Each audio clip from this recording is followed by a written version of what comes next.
Hi, welcome to the PNSQC September Meetup.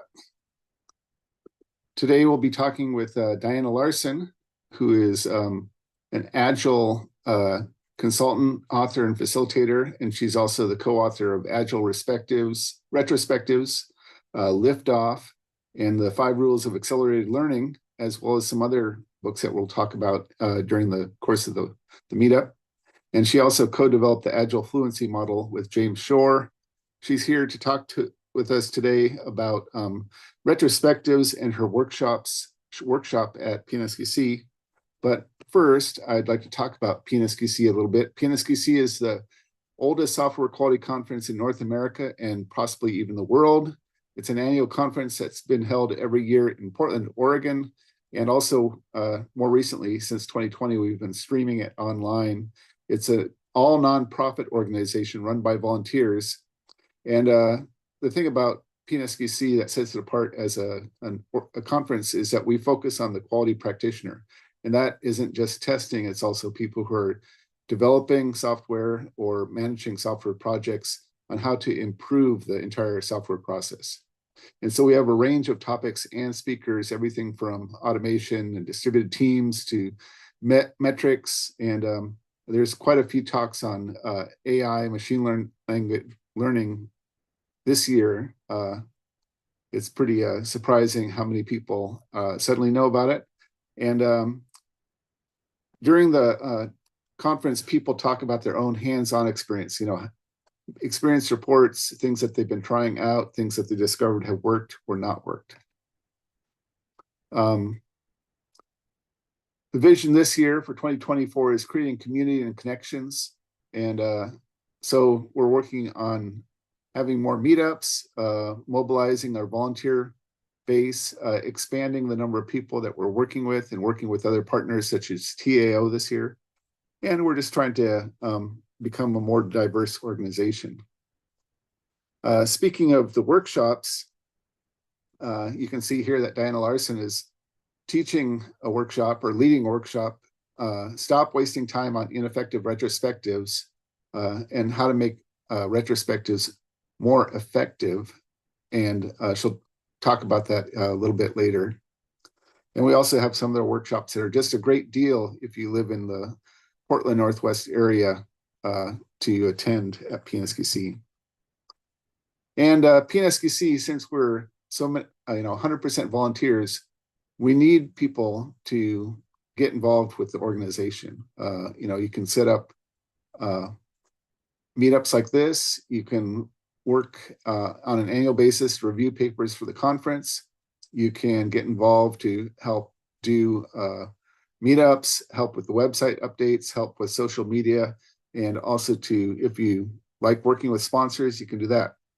So we have a lot of opportunities for people to get involved at the conference and throughout the year. And it's your conference, it's our conference.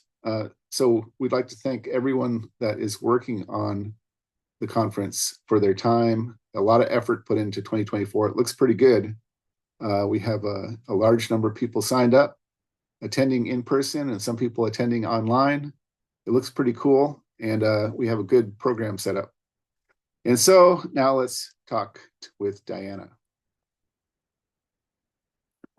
Hi, everybody.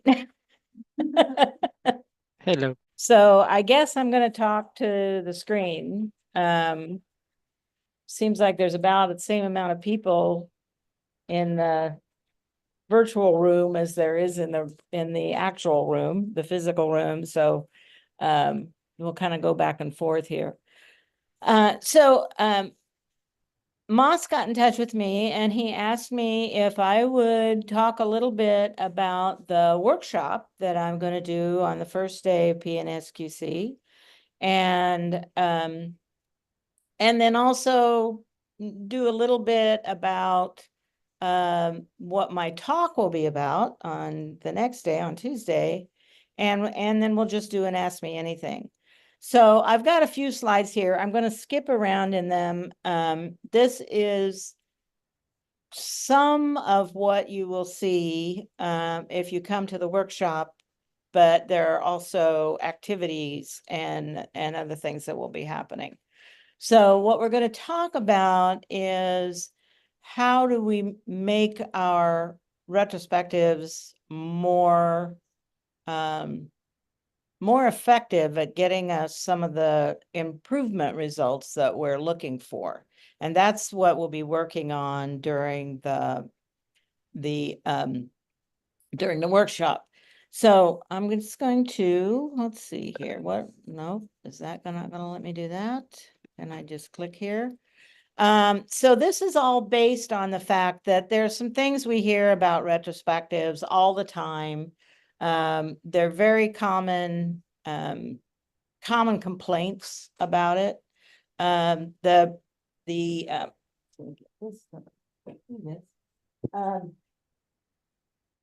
Esther Derby and David Horowitz and I had just over the last few years, the last part of the pandemic, wrote a second edition of the Agile Retrospectives book. And we wrote it largely because we kept hearing these things over and over and over again. And so we wanted to make sure that people have the opportunity to, make some adjustments, do something. We've learned some things. This book, the original book, came out in 2006, believe it or not. And now it's 2024, it's 17 years, there, more than that, many years later.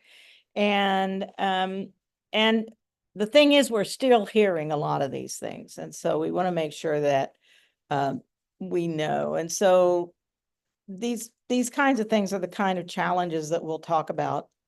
So in essence, it has to do with the fact that improvements are hard. It's hard to get people to follow through on actions. One of the big issues, and I'm going to talk more about this in a second, is that people perceive retrospectives, both team members and managers and the folks they report to, perceive retrospectives as somehow separate from the work and from the work process. I don't know, this seems to be covering up the, wish I could make my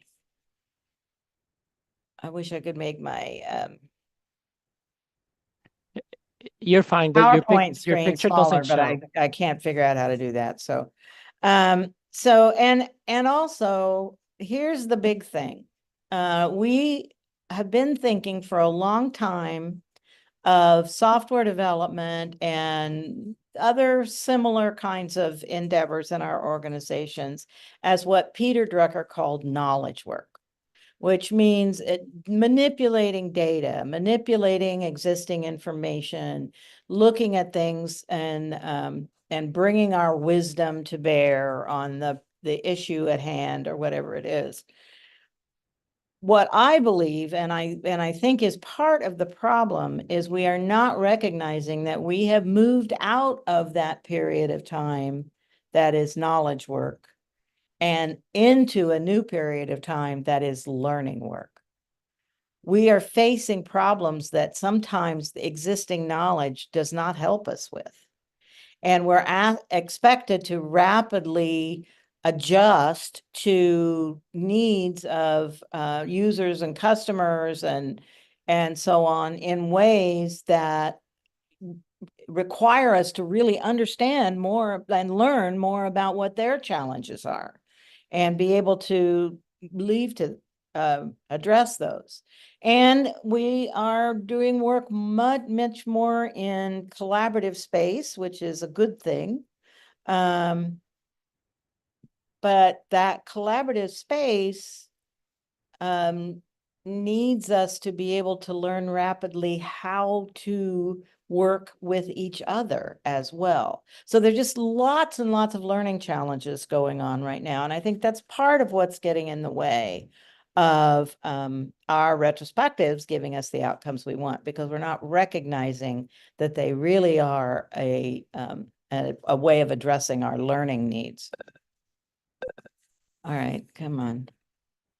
So, yes. And way back in 1990, Peter Senge pointed to this. He said, we need to be able to move toward learning. The nature of the work is continual learning, and it's continual learning in a team, not just for individuals. And so until the teams are learning and we create work environments where the teams can learn, the organizations can't learn and address their challenges and so on. So, so the solution to this is embedding learning in the workflow. And one way of doing that is retrospectives. Keeping the retrospectives framework, we still need to keep that framework, and I'll talk in a minute about that, why that is. But then also for teams, maybe shorten the time that we are taking to do retrospectives so that we can more embed it in the work, taking smaller bites of learning, doing them more often. But then also focus on group learning for ongoing improvement, which might mean expanding our ideas of what is a retrospective and who does a retrospective on beyond the individual team that is producing features and so on. And the interesting thing about this is that change and learning are a cyclical dynamic for humans. So we notice that there's something we need to learn. We learn it. We are changed by the fact that we have learned this new thing. We can never go back and be those people who didn't have a grasp of that thing that we just learned. And that leads us to change the way now we have an additional perspective on the world, because now we are no longer the people who didn't know that thing. Now we are the people who do know that thing. And that often leads us to, oh, and now we need to learn this other thing. And so it just keeps, it's a challenge that just keeps going. So for those of you who are familiar with the first book, you'll be familiar with the 5-part framework for retrospectives that Esther and I introduced. It's not wildly new, or wasn't even in 2006 wildly new, because it was building on a lot of things that we knew at the time about how people think and how groups think together. So the idea is you've probably heard this a million times: set the stage, gather data, generate insights, decide what to do, close the retrospective, and then go into another iteration of work. And we do that on a cycle. The way it got presented because Scrum adopted it as one of the 4 meetings in Scrum, the idea became a sprint retrospective. So whatever the length of your sprint was, you would have a retrospective at the end of that. I'm going to talk more about that kind of cadence for retrospectives in a moment. It's not necessarily just tied to a sprint. But the reason that this works is it helps a group of people replicate what goes on in our own human brains when we notice something. We set the stage, right? We notice that something isn't how we want it to be, right? The leg fell off the chair. Uh-oh. I wonder what. So then we gather some data about that. That seems like, the leg is off the chair. It seems like it's fallen this way. The chair looks like this. It's a wooden chair or it's a metal chair. We gather a bunch of data about it. Then we generate some insights about that. Well, what does that tell us about what we might be able to do to fix the chair, right? Individuals do this in a split second. Then they decide what action are they going to take. They take the action and they move on to the next thing. That is set the stage, gather data, generate insights, decide what to do, close the retrospective. The tricky part when we're in a team environment is that we have to have a whole group of people move through these 5 parts together in concert, like an ensemble playing music, right? We all have to be playing our parts at the right time in cadence, in sequence. So, in synchrony. And so, so that's why this retrospective framework is so powerful, because it helps humans, a group of humans, do what the human brain wants to do when it encounters a challenge or a problem. And so that's why we introduced this framework. And that's why something like what worked, what didn't work, what do we want to do? What else do we want to do? You know, the simple 3 or 5 questions or whatever, basically, that is just the generate insights part. And it's asking a group of people to generate insights before they've really seen what the problem is together and have some agreement on that and have a common set of data that they're working from about that to generate those insights from. So, so that's what we will go much further into that in the workshop. Yeah. If anybody has a question, Yeah. you have a preferred time to have it asked.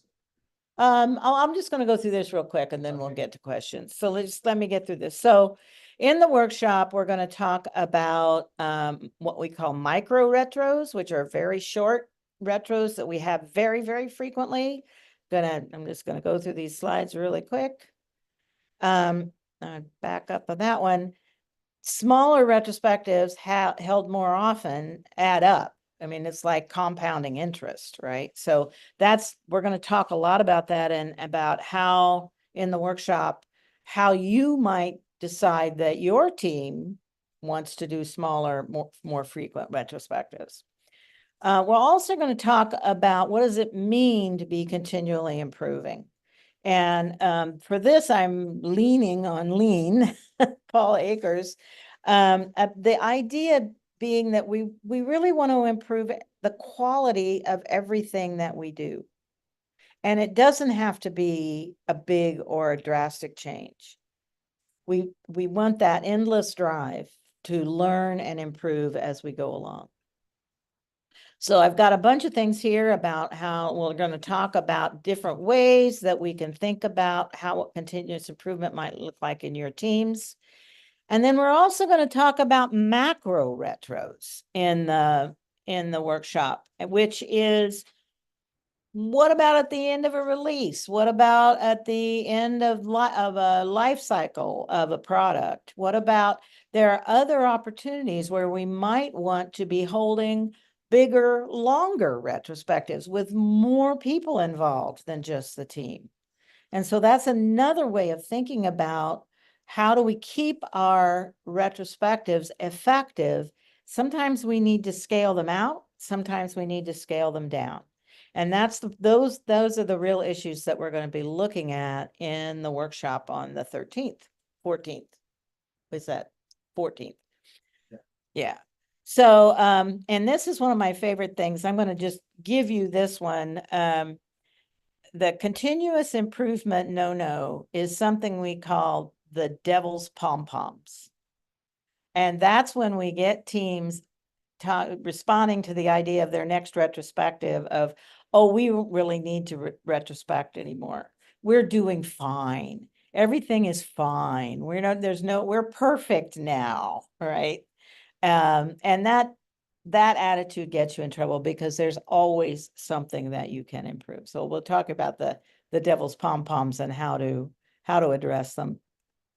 So we're going to keep going through a lot more things about continuous improvement and you know, whatever size group we're working with, whatever cadence, we want to make sure that we are always pursuing real continuous improvement. So that is going to be the takeaway from the workshop is going to be that. What can you do? Ideas for each person who shows up to that workshop about what they can do to make sure that they are pursuing real continuous improvement and not just checking a box that says, well, we held a retrospective, but we didn't get anything out of it. So we'll talk about find your right cadence, learn at the right scale, learn as frequently as possible for the issue that we're working with, and continually improve. So I've got lots of resources. And then, so that's in a nutshell what the workshop is going to be about. We're just going to be going through those. I've got a lot of activities for us to do as we go through those kind of questions in our minds about what does it mean to size our retrospectives? What does it mean to pick a frequency that is the right frequency? And how do we keep our focus, our eye on the prize? How do we keep our focus on a group of people continually improving their lot, their product, their process, everything? And then on Tuesday, I will be doing a talk about based on Lead Without Blame, which is really about what's the practical bottom line here, and how do we make sure that we are creating the kinds of environments for teams that give us in the organization the most value for the work that we put together. So that's it. I'm going to stop sharing, and I will take questions on the things that I've already talked about. I can go back on some of the slides if you want, or and we can talk about the Lead Without Blame. I've got that book here too, if you want to look at that. I also have nice little handouts here, so if you were here in person, you could get some handouts. But yes, they're right there. There's little packets right in that. I didn't quite get time to lay them out in a nice kind of way, but yeah. Oh, you want to hand me one? I'll show the people. So this is FOMO. If you were here, you would get this nice little packet of some stickers and some sort of inspirational cards and my business card and a quick survey that we're doing about the Agile Fluency game, the potential for an Agile Fluency game workshop sometime next spring. So we're seeking feedback about that. So what questions do you have? Ask me anything. Yeah. Diana, this is Jan. Right. Sure. I was interested in the leading without blame, because I was a former internal auditor. Yeah. And that's something so hard to not make people defensive. I mean, what are the secrets to doing that? That's a long topic, I'm sure. Hand me that book. Can you hand me the book? You read the book, Jan. Yeah. Yeah. I mean, it's not a thin book. No. So there are a number of secrets to it. One is understanding what motivates people, what motivates a team of people, which is different from what motivates individuals, right? So when we've got people working together collaboratively in a team, we need to think about where their motivation comes from and how we can ensure that we're creating an environment where their motivation, where they feel motivated, right? That has to come from within them, right? I'm always chuckle at the idea of a manager empowering their team. That's the word empower means power that comes from within, right? It's not something you could slap on from the outside. So, we've learned a lot about psychological safety and other kinds of things, and the major motivators that we describe in the book for teams of people have to do with everybody having clarity about their team purpose. Why are they together? What's going on? Who are they serving? Who's going to benefit from the work that they do? What is their purpose? Team autonomy how much freedom of movement, freedom of decision-making, identity does this group of people need in order to feel like they want to do good work together, to really feel like they can be great as a team. And those two, purpose and autonomy, team purpose, team autonomy, are very similar to Dan Pink's work, right? The third one that Dan Pink says about individuals is mastery.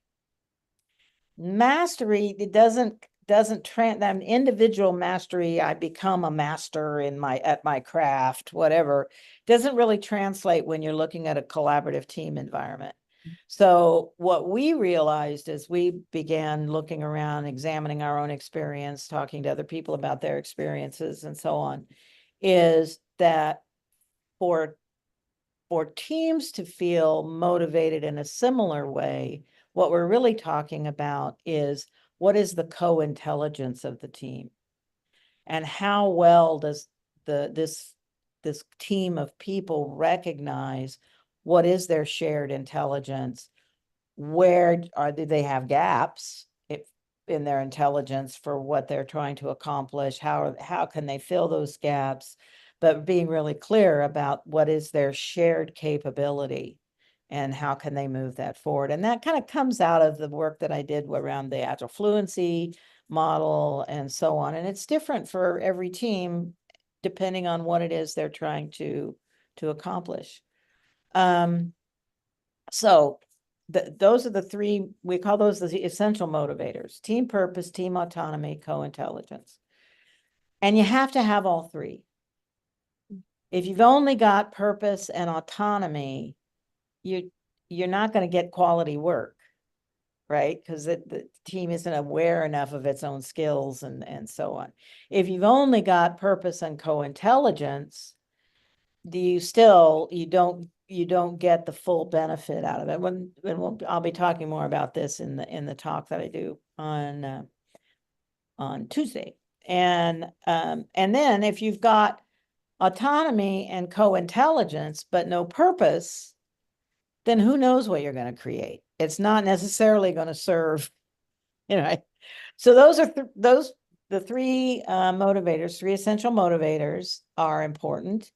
And then there's a couple of other models that we have in the book that I think are also really critical. We have something that we call the team resilience factors. And there are 4 factors that we feel like teams really need, that leaders need to pay attention to build in their environment so that they can work most effectively together. And it has to do with collaboration, and which is trust and those kinds of things. It has to do with how does the team handle conflict? How does the team handle differences within the team? And how much does the team understand power dynamics? The first one, the collaboration and trust, a lot of people know about that. Some people know about handling kind of group conflict and what are some better and easier ways to do that. A few folks are really addressing the diversity and variety issue. Very few teams learn anything about the power dynamics, but all 4 of those are really important. And so in the book, we talk about that, and then we talk about what are some of the behaviors, and that's the sticker that you all have here in the room, is the model for what are the behaviors that team leaders, we call them learning leaders, because not only are they learning, but they're supporting the learning work of other people. What kind of behaviors do they need to focus on in order to do that most effectively? And it's courage, compassion, confidence, and complexity. And there's each of those is we could do a very deep dive on. But that's, in essence, that's the top line, the thinnest possible slice of what's in the book. Yeah. That's helpful. Yeah. Lot of questions there. Yeah, you're right. Yeah. Every single one could be a whole maybe hour to talk about. Right. Yeah, that's very interesting. This Mauricio. For me, from my past experiences on retrospective, it's like we Mhm. talk about what went wrong, what could we do to improve it, but the improvement never happens, and Right. it just dies in a note somewhere. Right. And it's, it's, I wish that how That's, can we yeah, implement it and improve it? It's just like sometimes you don't have enough people. Sometimes the supervisor, the manager is sinking in the hole. They cannot get out to be able to drive the team and to pay attention to what's happening, right. what's going wrong, what can we improve it? And it's just really difficult. Well, Maurizio, I would be very careful about words like driving when you're talking about the team. And it is part of that actually gets in the way. Some of those kinds of things. And you notice that the fact that people don't get, aren't getting their action item done. They're not, all those things. That was on that list for at the very beginning, because it's a very common challenge. But it also comes from not having an effective design for your retrospective that actually takes into account, how am I going to lead this group of people on a learning journey and then a decision-making journey, so that they all have a sense of landing on a next action, whether that's changing something, or whether it's researching something, or whether it's thinking about how can we persuade somebody about something. I mean, there's a lot of different kinds of actions people can take, or teams can take. But at the end of the retrospective, if people aren't enthusiastic about that action, they're not going to follow through on it. And so that's why, how often we have retrospectives, how long they last, what kinds of improvements are we thinking about, what is the design that we're putting together to help people go through that process. All of those things are very real questions. And what we've noticed is that a lot of people who've gone through Scrum Master training, or wherever they learn to do retrospectives, they get taught what worked well, what didn't work well, what are we going to do? And that's insufficient. That does not help people make that learning journey and focus on really the improvement, because they're not examining the system. They're not examining what happened that we thought worked or didn't work, right? There's a bunch of other things that need to go on there. And so, yeah. So that's partly why, we wrote this. We've got a lot more in here. This has a lot more in it than was in the original book. And partly for that reason, because we just noticed that people were struggling the way they were struggling. And would you have those books on the conference for sale, or do we buy them somewhere? I will bring books to the conference. Yeah, to buy. I will bring you can buy them on Amazon. I mean, you can buy it anywhere if you prefer, but I will have them at the conference, and I'll be signing them and all that. Yeah. I would like to see you in person. Yeah. Thank you. Yeah.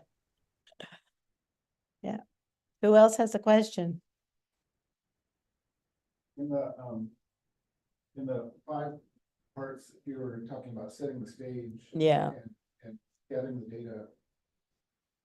And I don't remember if in the previous edition of the book, it talks in depth about who is involved with that. Right. But it seemed like it always fell on like 1 or 2 people to do that. Yeah. Can you talk? Yeah. When we wrote the original book, there was, if you think back, if you were alive then, and you think back to 2006, and who was on a team then, and even who were moving into that role of Scrum Master, these were not people that had any idea about facilitating meetings. And so kind of how we wrote that book was, well, let's pick somebody. Let's pick the product owner. Let's pick the scrum master. Let's pick somebody who's going to at least initially take the lead on getting some facilitation skills. And that's why we really emphasize that a lot in the first edition. Here are some tips and techniques for when you're trying to work with a group. And we still have that. We've not lost that because we know there are still new people coming to this idea. But now, you know, if you read a job description, somebody's hiring a new Scrum Master, hiring a new team lead or whatever, very likely in some way, shape, or form, the ability to run a meeting, whether you're a professional facilitator, nobody has to be a professional facilitator, but most organizations are looking for kind of a basic level of being able to run a good meeting and so on. And that just wasn't the case all those years ago. So, so that's a big thing that has changed. And now we can rely on there being more understanding out there so that we can go into more depth because people already have some skill there. We can go into more depth about how to use those additional skills to make your retrospectives more effective. Also, there's been some other interesting things that happened. Like in the first few years when Esther and I were going around doing workshops on, you know, becoming a retrospective leader, or becoming a retrospective facilitator, we ran into a number of organizations who, because they had a lot of teams and, you know, maybe 6 or more people in that Scrum Master role or whatever, it began to bubble up that maybe one idea so that the Scrum Master could participate, not try to be a neutral observer facilitator, but actually a participant to talk about their experience of the sprint or whatever in whatever the group was looking at. They could participate if they swapped. So I could come and lead the retrospective for your team. You could come and lead the retrospective for my team. Somebody, you know, we could swap that around. And so the team, the meeting, the retrospective meeting would actually get a more neutral facilitator, somebody who hadn't been involved in the work that could sort of stay with the managing that process of going through the framework. And so that was great. And then what they discovered was when they did that, it turned out they started learning some things about problems they thought were only in their own team that they began noticing were in some of the other teams that they were leading retrospectives for. And so they started being much more intentional about how did they swap around who was leading what retrospective. There have been a lot of things like that, a lot of real innovative ideas that have kind of bubbled up out of the community since 2006. And so that we wanted to capture those in this new book. And we've done as many as we can. We also at that time, there were just a small handful of people who had any experience at all in leading retrospectives. Since then, a lot of people have gotten experience leading retrospectives. And so we sent out a big call for anybody who had stories that they wanted to share. So all in the new book, we've got a lot of stories that we're sharing about things other people tried, things that they found particularly effective, things they never want to do again. You know, I mean, it's quite a range, but I haven't actually counted up how many, but there are a lot of them.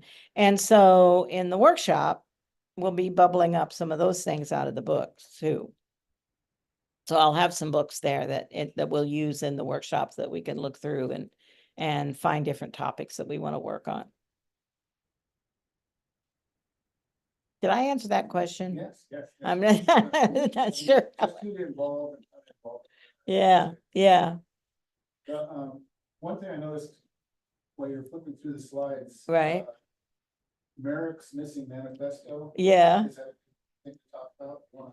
Oh, yeah, yeah. Brian Merrick was one of the manifesto signers, and he was the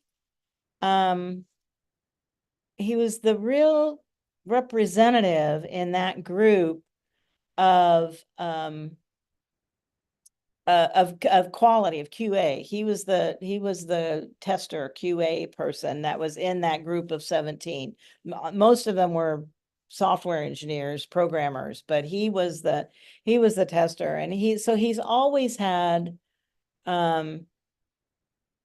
some really interesting and rich things to contribute to the Agile space. And he liked to talk about, or he wrote about one time, what he called the missing manifesto elements.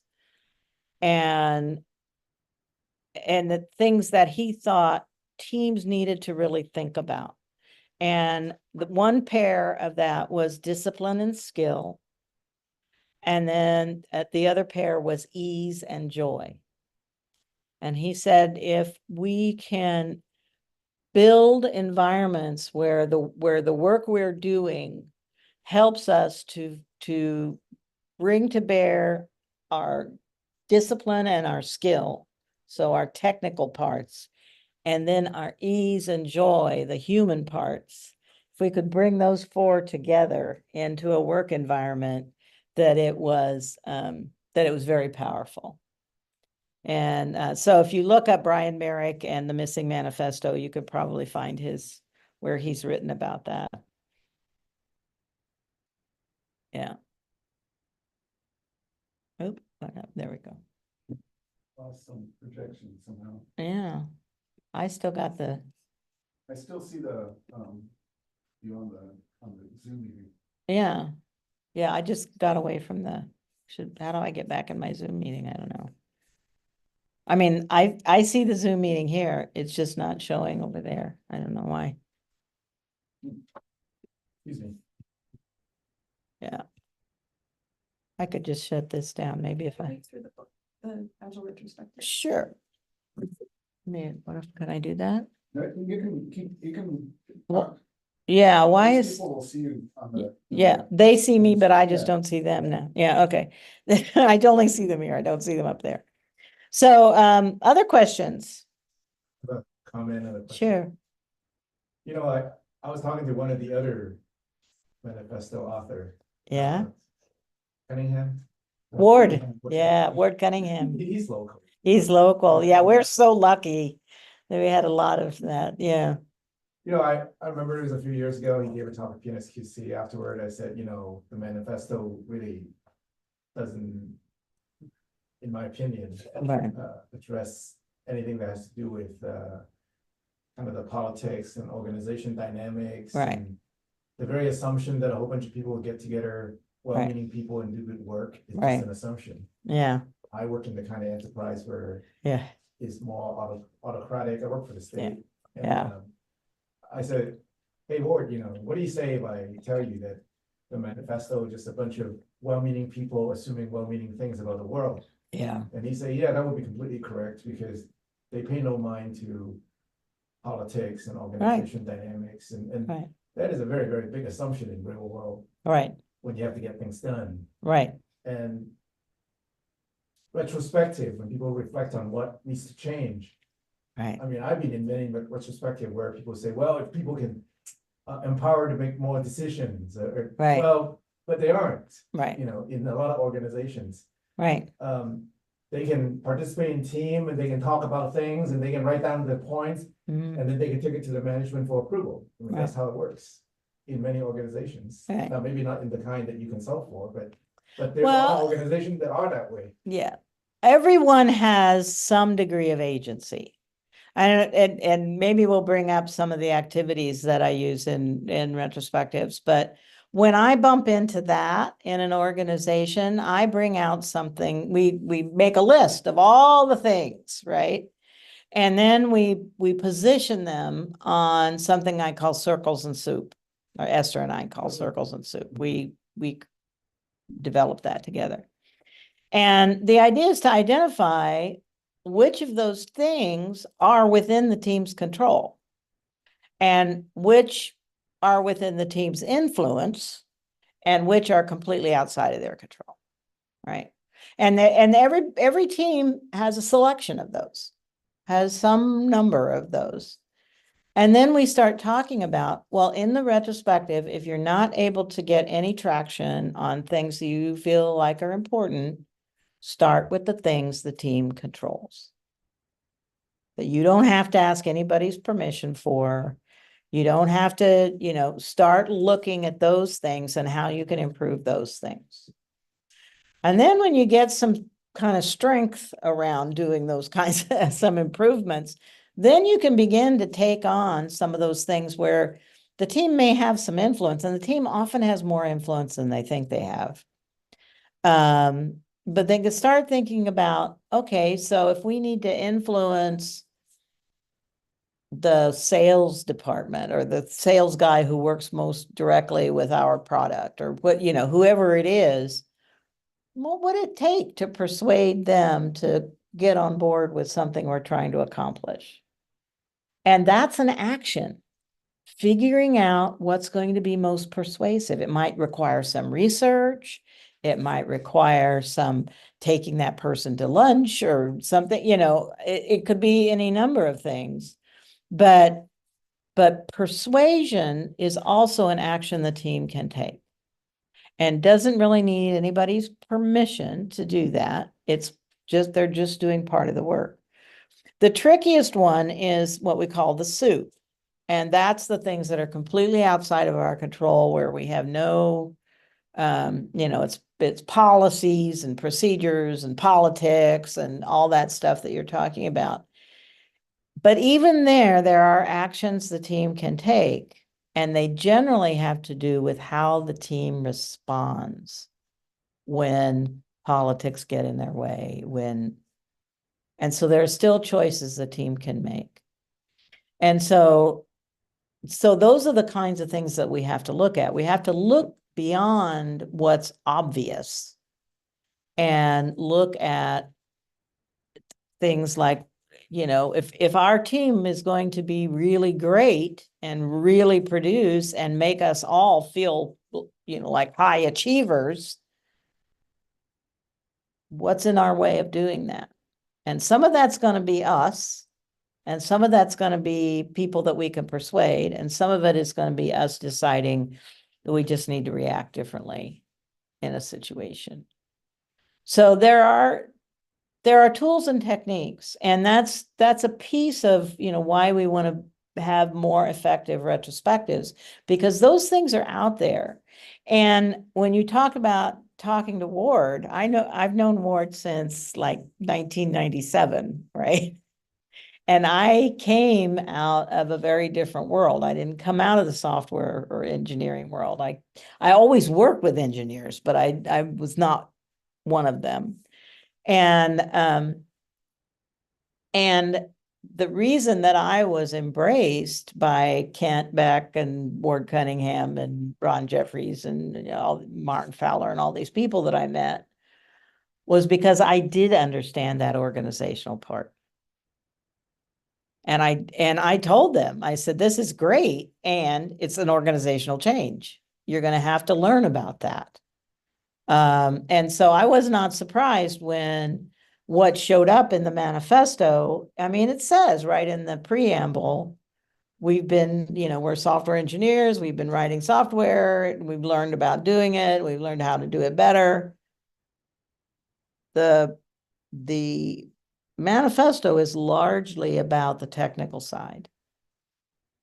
Yeah, I think, Yeah, in a manner of speaking, yeah, the idea of politics is about right, balance of power across diverse functions. right, And the larger the enterprise, the more complex it is, the more right, of that. right, It's not only unavoidable, it's necessary. right.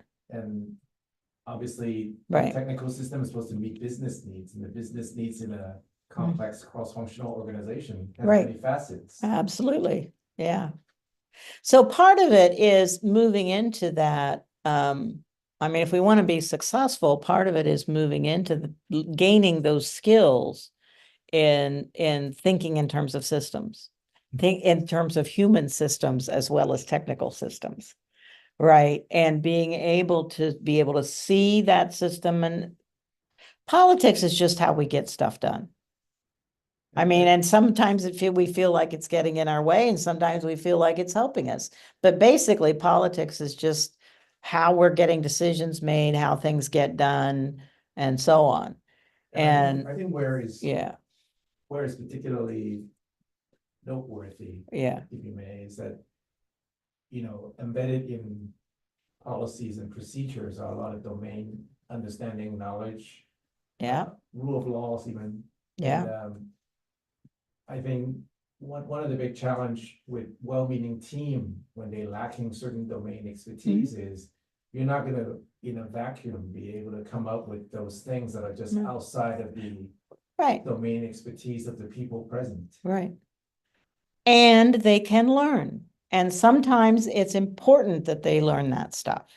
And that's why we are moving into learning work instead of past knowledge work, right? Manipulating the knowledge that already exists. We're creating new knowledge all the time. I was at a Agile PDX meeting last night with this woman the presenter was awesome. And she was talking about AI and governance in organization and the risks and benefits and, all of, and the fact that we're all being inundated right now with new terms of service. Somewhere in those new terms of service, it says, if you use this app, if you go to this website and use our thing, we get to keep everything that you do here. We get to capture that data, and it's not an opt-in, opt-out. It's like, this is what we're going to do. This is part of our terms of service. If you can't agree to this, then don't use our app. I saw that on LinkedIn today. Yeah, They said, oh, we've already scanned everything, update now. You can opt out now if you want, but we've already scanned everything else. right. Right? Yeah. I mean, so, I mean, that's gonna be another whole challenge. And we've got to learn how to cope in that world. So it's yet another learning challenge. Yeah, yeah, Well, the laws and the policy always lag behind, absolutely. so. Well, and every new technology at first seems like a joke. Right? It's like, really? Why doesn't it do this? Why doesn't it do that? Why did you hand us this in this shape? Is it? And then over time, it gets more useful or it gets more nefarious, one or the other. But yeah, we just have to wait and see. Yeah, Well, since we're talking about war, when yeah. Wikipedia first came out, you had Yeah. like, Oh, damn, this must be some kind of joke, everybody can modify it. yeah, right, right. And then they figured out, oh, well, maybe the wisdom of crowds actually kind of works here. Especially if we're all looking over each other's shoulders and correcting and yeah, yeah, And then the whole open source and yeah, maybe some of what you're saying right, is that community Yeah. sharing, open source, Yeah. self-reinforcing in a good way. Of course, yeah, they can all conspire to create the perfect storm of ugliness. right. And sometimes that happens, right? But Well, that's how we got yeah, bad revolutions. yeah, And that's how we get yeah, terrible situations of one Yeah. country oppressing another. And so yeah. So Jan, did you have anything else? For a sec, let me unmute myself. Okay. I think the thing that I had also is, there are times when you have to bring up difficult things to the team. Mhm. What's the key to bringing those up so you'll get some good discussion and people don't get offended or defensive or anything like that? I think the biggest key there is understanding, there's Norm Kurth, when he wrote his book, Project Retrospectives, had in it a thing he called the Retrospective Prime Directive, which says no matter what we discover during this meeting, we understand, I mean, I'm paraphrasing. We understand that everyone was doing the best they could, given their skills and abilities, the information they had, the resources they had on hand, and just, whatever else was going on in the situation, which basically is a statement that behavior is driven by the system. And when things are going wrong, and this is the whole point of the Lead Without Blame book, Mhm. the thing to do is to get busy examining the system. What are the dynamics in this system that are causing these things to happen? Not get busy pointing fingers at each other. Right. Because pointing fingers actually has a much less likelihood of helping anything improve than actually looking at what's going on in the system and why is it not working the way we think it should, and so on. So, if somebody who doesn't have the right skills, in the book, we tell the story about the Etsy 3-armed sweater. Have you ever heard about Etsy's 3-armed? It's an award that they Okay. give away. I think they still give it away, but for a while anyway, they were giving away this award. It's called the 3-armed sweater award on Etsy, and it was the award for the person who made the biggest mistake that led to the most learning. Right? I mean, just like if you're knitting and you Yeah, you made accidentally. 3 armholes, it's like, oh my God, what happened? Mhm. Well, so it was a junior person. I will have the spirit of the story correct if I don't have all the detail correct, right, without having it right in front of me, but it's on the internet. You can, everything's on the internet. You can find it. There was some person who was a junior person. I believe they were like a reliability engineer, and they had the pager for the weekend. And something happened, and they tried to fix it on their own, thinking that would be a good thing for them to do. And they hit a button, put in a line of code, something, took the entire Etsy system down Wow. for, a while. Oh, enough that people were noticing. It Mhm. wasn't just a split-second thing. No. And this person was terrified. I mean, they were new to the company. They didn't know what to expect. They were sure that they were just, they're going to lose their job or whatever. And the president of the company gave this person a 3-armed sweater award and said, "You exposed a vulnerability we didn't know we had. Much better that one of us exposed it than somebody else be able to do that. We are grateful to you. We've got to get busy fixing it." Mhm. And he congratulated the person for being honest about the fact that they were the one who had made this thing happen. But what an incredible moment to say, we didn't have things correctly constructed in such a way that you could make that, we didn't prevent you from making a mistake like that. Mhm. That there should have been something in place to prevent you from making that mistake. It's not, now that it's happened, we've got to fix it, but that is taking the system's view Okay. of something that happens and then going. So that's the biggest thing. Okay. Is we move away from looking who to point our finger at next, and we get busy focusing on understanding what's going on in our system and why isn't it working. And it's generally something like a mismatch of skills. Mhm. You ask somebody to do something. In that case, we ask somebody to do a thing that they really weren't well enough prepared to do, or they didn't have the right information. I mean, a lot of the crazy things that I see going on in the world, I just kind of put it down to, wow, that person has some really different information than the information I have. They're doing their best with the information they've got. I think they don't have the right information. right? That isn't being fed to them in somehow, some way. If they don't have the right tools or the right equipment, other kinds of resources, they don't have the right permissions to make decisions and those kinds of things. Sometimes people can fix things, but they aren't allowed to. They don't have permission to fix the thing, right? I mean, that's a little bit about what you were talking about. And so that's how we get out of that. That's how we get out of everybody being afraid that they're gonna, the bricks are gonna fall on them. Okay. Is that we begin to model, we don't look for the scapegoat. Mhm. We look for the real issue that's going on Mhm. here.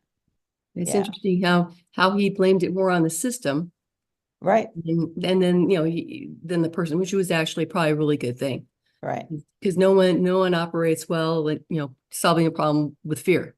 That's exactly. You're not going to get the best work out of people who are busy on CYA activities. Mhm. Yeah. Some of their energy and attention is going into making sure I'm not the one who gets blamed if something goes wrong. That's such a huge waste of potential. Yeah. Right. Yeah. Okay. Well, that helps. Yeah. Thank you. Thank you. I mean, that's a central theme, obviously, of the Lead Without Blame book. So there's a lot in there about that. Okay. Yeah, the example really helped. Yeah. Thank you. I have been kind of fascinated, just as an aside, and I think a lot about how to apply this in kind of the work world. But I live with my son and daughter-in-law and our, well, was two grandchildren. One of them's gotten big and moved out, but the other one's still with us. And when she was small, my granddaughter was small, they showed me how to never blame her for anything that went wrong. So she spilled her milk. She didn't get yelled at, but she was expected to go get a towel and clean it up. Mhm. That's what happens when you spill milk. You clean it up, right? Yep. Something breaks, you pick it up or throw it away or fix it, repair it or whatever. But we don't point fingers at people to do that. And she's now 14 years old. I mean, she's lived a life of being treated this way. And she's completely honest about anything she does, when she does it. I asked her to do some things for me. She's the one you have to thank for assembling all these little packets that I have here. And it was funny because she didn't do that on the timetable I thought would have been better for her to do them on, right? But she just, when I'd say, well, I'm going to need these by such and such, she said, I will have them by then. And she didn't make excuses for the fact that she hadn't done it yet, but she had them done before I needed them. And she, she just, it's really kind of amazing. I mean, it's true for everybody in our family, actually. And so we kind of have this saying that, I don't know where we picked it up, but if a glass breaks or something in the kitchen or whatever, well, we've got to clean it up. But then we also say, well, something bad was going through. This glass took the hit for us. Isn't that great? We all avoided some injury because the glass took it for us, right? And so we tell stories like that around, it's not the glass broke. It wasn't somebody did it, was somebody was doing a bad thing and made it break. We don't think about it that way. It's the more I can find ways of incorporating that attitude in my work as well. But when something breaks, we got to fix it. We got to clean it up. But it's not about assigning blame for it. I will say something and Yeah. hopefully you don't take offense. the analogizing of how teams should behave with your family situations. Yeah,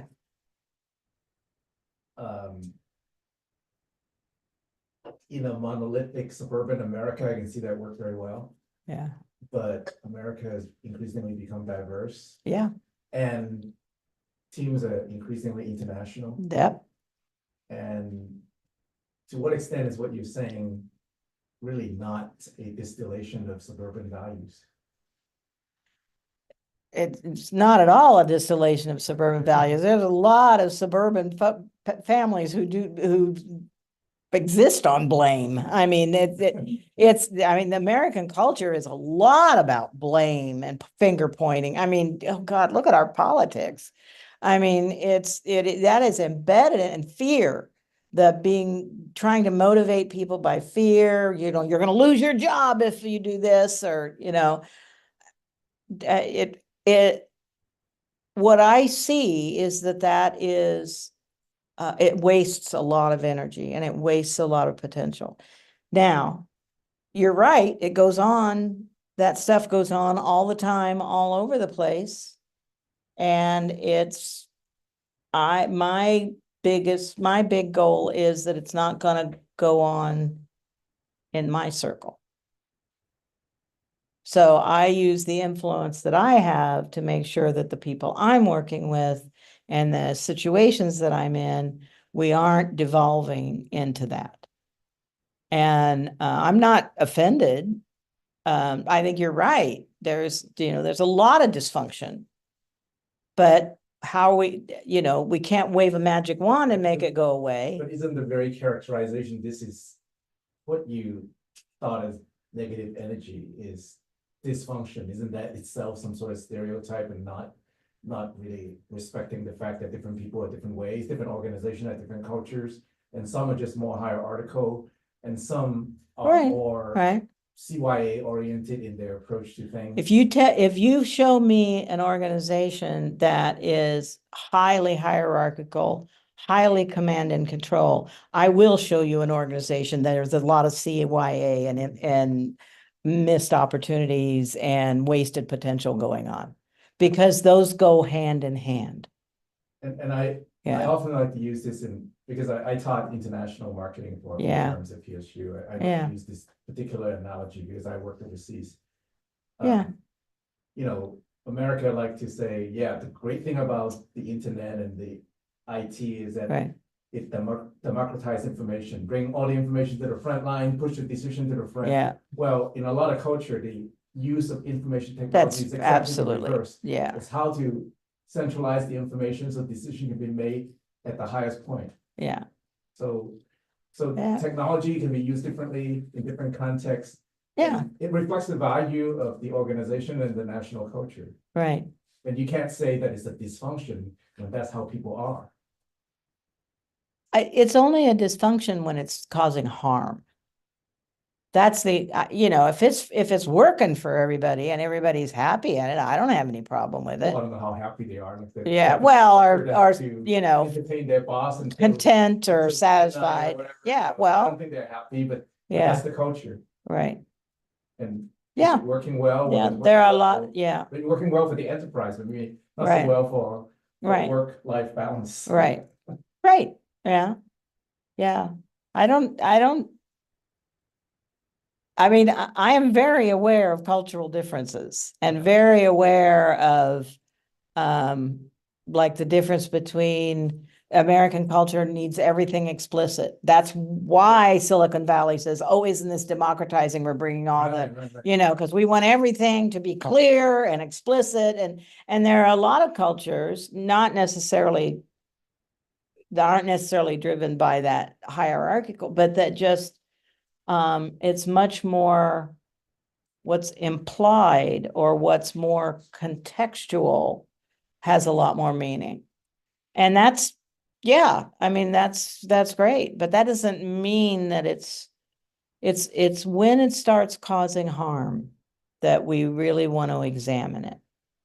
And obviously in the American context, in a meeting, you can't have any desk space at that time, but in other cultures, right. for people to drink a cup of tea and think about it before they say anything. Absolutely, absolutely. And that's a sensitivity that a person needs to get with if there is a person who is generally leading all the retrospectives in the team, part of their job as a good facilitator is to understand those cultural dynamics and what are the needs of this team and how are they different from some other team, and what do I need to learn about this culture or that culture? And Yeah, In that particular example, maybe can reflect yeah. do their own retrospective and learn and come back in the team. Absolutely, absolutely. And there are techniques, there are a lot of techniques for that. There are techniques for people who, I mean, there's sort of the introvert extrovert stuff as well, but there are also techniques for like letting the team know a day or two ahead of time, what is the focus going to be, and giving them some things to think about before they show up and not expect an immediate response. And possibly the very idea of retrospective is Western. I don't know about that. I don't, Just no, because the reason I'm saying that is not because of my bias necessarily, although I'm sure it's there, but it's because it flies in the face of the lack of introspection, the lack of reflection, the lack of that is inherent in American culture. Yeah. But I'm wondering who Ray is, and Ray has just showed up here. Hi, Ray. Do you- I don't know if we can hear you or not, but, oops. yeah, there's a way to turn up the volume. Hi, Well- Ray. Yeah, this session is being recorded. And you're joining, we've been going on for about an hour. Do you Yeah. have a question for Diana or anything that you wanted to know about?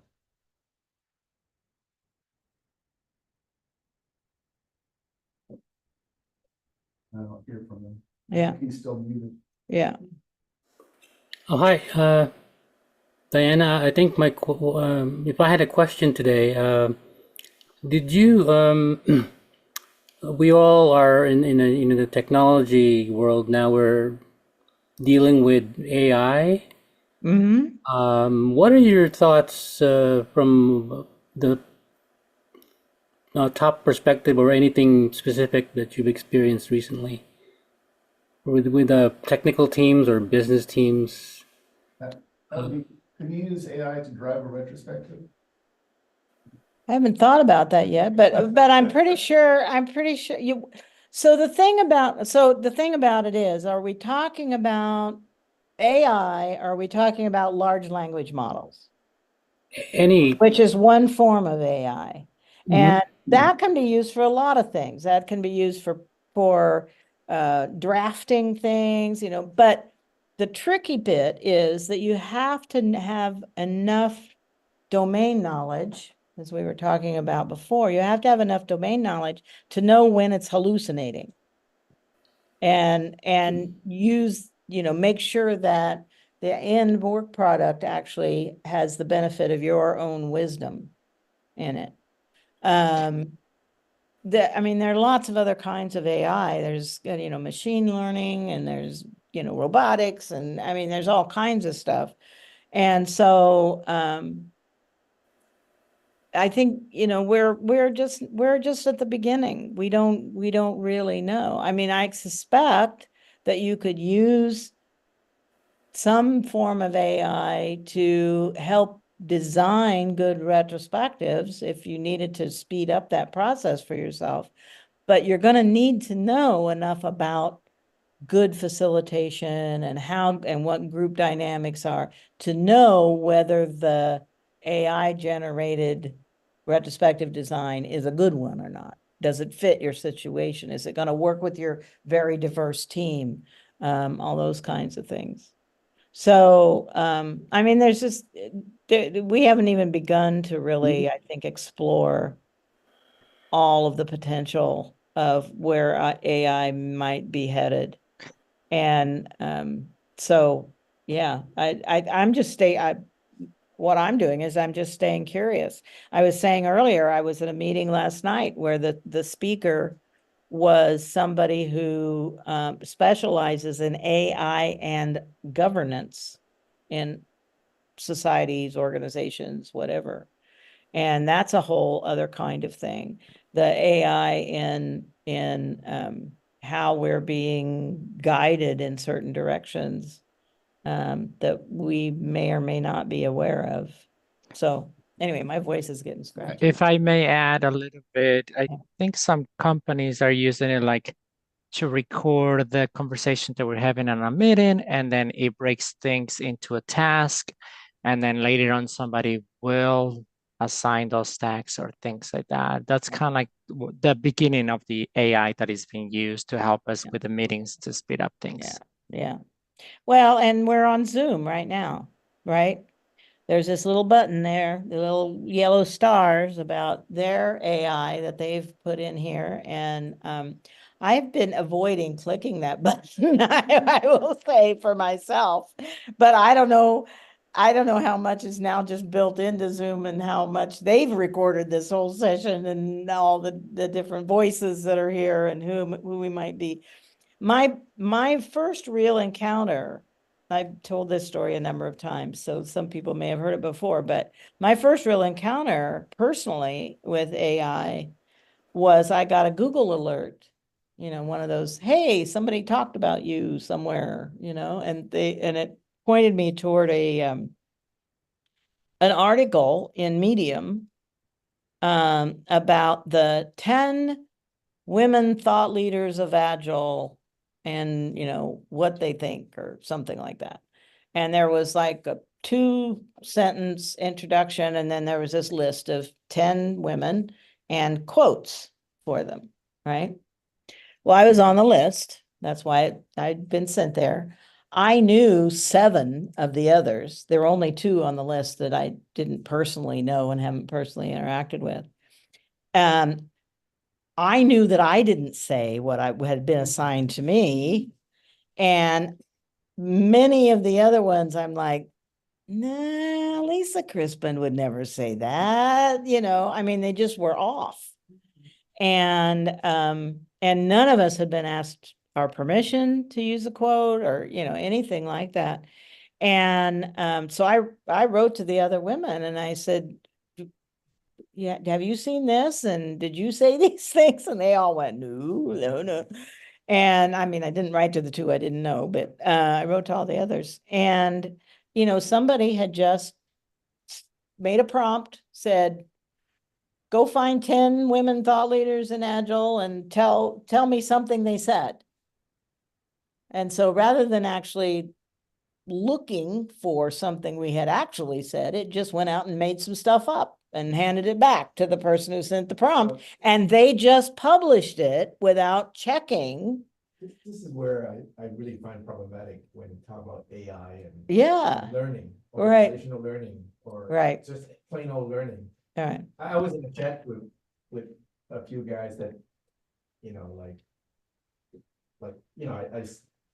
went to graduate studies in physics, and they were like saying, we all use this particular textbook for electromagnetism. Right. And they were like saying, oh, now AI can solve these problems. And my reaction was like, doing these problems was the learning. Yes. So what is this about the AI doing your problems? Like, how is that learning? Is the opposite of learning. Right. So I don't know. I mean, I think this is where I think humanity would have to look at these things and determine, like, using AI, does it basically just reduces the opportunity to learn and reduces the opportunity to provide actual human input. And right. I think we have to be very careful. I mean, they call it hallucination, but really what it is that this is trained to be overly confident. It's almost like the imprint of the creator. Right. And And the biggest problem with AI, especially when it comes to use in mission critical Right. situations, or where, as I like to put it, in government, Right. where human dignity is concerned, Yeah. is that if it's okay and correct and good 99.9% of the time, that 0.1% remaining is completely unacceptable if it Yeah. affects human dignity. Right. Yeah. That's kind of the Yeah. issue. Yeah. Yeah. So I think we're going to have to be, we are all going to be on a huge personal learning curve around this, and our organizations are, and even the language. One of the things we were talking about last night had to do with what is intelligence? Is there's like the artificial intelligence, and but the word intelligence is being thrown around, and it's like, well, that's not my kind of intelligence. My kind of intelligence is contextual, it's nuanced, it taps into wisdom as well as just data and knowledge. Also, I don't know if this Yeah. is well understood. Yeah. A couple of years ago, I wrote a paper with Yeah, a co-author for the PNSQC. yeah, I mean, AI model, large language model, or most of these right, deep learning model is based on statistical correlation. yeah, It has no first principle right, a priori understanding built into it. Yeah. In fact, when it does work, let's say whether it's facial recognition or large Mhm. language model in parsing sentences, is statistically correct. You don't really exactly know how Yeah. it go about making that statistically correct. Right. There's no first principle understanding around that. And one of my friend in the Oregon Department of Justice has made the comment that the justification become equivalent to circumstantial evidence. Mhm. And if you were to attack any argument that's based on Right. circumstantial evidence, you just need to find the one case Right, where,